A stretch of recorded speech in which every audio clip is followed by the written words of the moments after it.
এখনও রেডি হয়নি, দেখে মনে হচ্ছে এক্ষুনি খেয়ে নিই।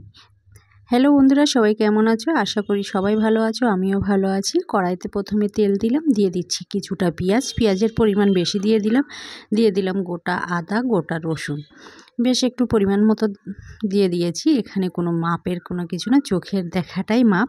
আর একটা দারুচিনি, এলাচ আর দুটো লবঙ্গ দিয়ে সুন্দর করে ব্রাউন কালার করে এটাকে পেস্ট করে নিতে হবে।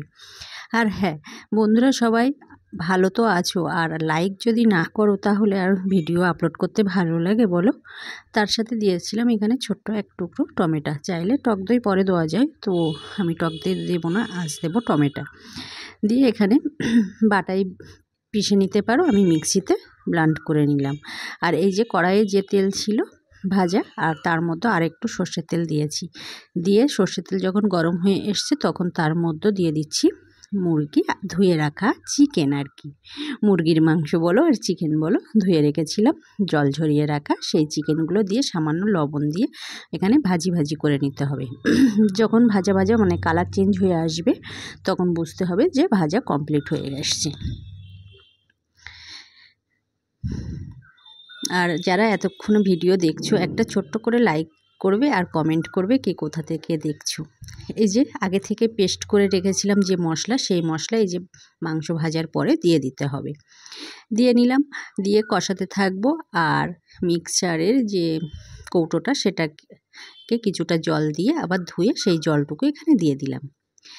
এবার এখানে শুকনো লঙ্কা দেওয়া হয়নি, তো শুকনো লঙ্কার গুঁড়ো দিয়েছি। চাইলে কাঁচা লঙ্কা দিলে বেশি ভালো হয়, তো আমি কাঁচা লঙ্কা বাড়িতে ছিল না বলে শুকনো লঙ্কা দিয়েছি। যাই হোক, লঙ্কার পরিমাণ যে যেমন খাবে সেই হিসেবে দিয়ে দেবে। আর একে একে বেসিক মশলাগুলো দিয়ে দিচ্ছি, যেমন জায়ফল, জয়িত্রী, জিরে, মরিচের গুঁড়ো একসাথে করা থাকে সেটাকে দিয়ে দিলাম। একটু গরম মশলা দিয়ে দিলাম, আর জিরা আর মরিচ, এখানে আর কোনো মশলা দিইনি।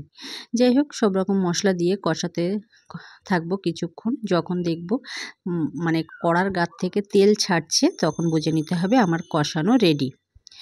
এই সময়েই তো বেশি মনে হচ্ছিল এখনই তুলে খেয়ে নিই, এত সুন্দর একটা ঘ্রাণ বার হচ্ছিল।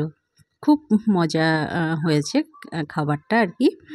যাই হোক, এবারে আমি আগে থেকে উষ্ণ গরম জল করে রেখেছিলাম, সেই জল এখানে অল্প পরিমাণ দিয়েছি, বেশি দেব না। দিয়ে ফোটাতে থাকবো প্রায় 10 মিনিটের মতো। এই যে 10 মিনিট হয়ে এসছে, এবার যে যেমন ঝোল খাবে সেই হিসেবে রাখবে। আর আমি দেখলাম লবণের পরিমাণটা কম হয়ে এসছে, তো আমি একটু লবণ দিয়েছিলাম আর সামান্য একটু ঘি দিয়েছিলাম। দিয়ে ঘিটা স্কিপ হয়ে গেছে। আর তারপরে মানে নামানোর 2 মিনিট আগে ঘি দিয়ে দেবে। এই যে কড়াই থেকে যখন তেল ছাড়ছে তখন এবার নামিয়ে নিলাম। যদি রেসিপি ভালো লাগে আবারও বলছি লাইক দিয়ে পাশে থাকবে। কে কোথা থেকে দেখছো কমেন্টে জানিও।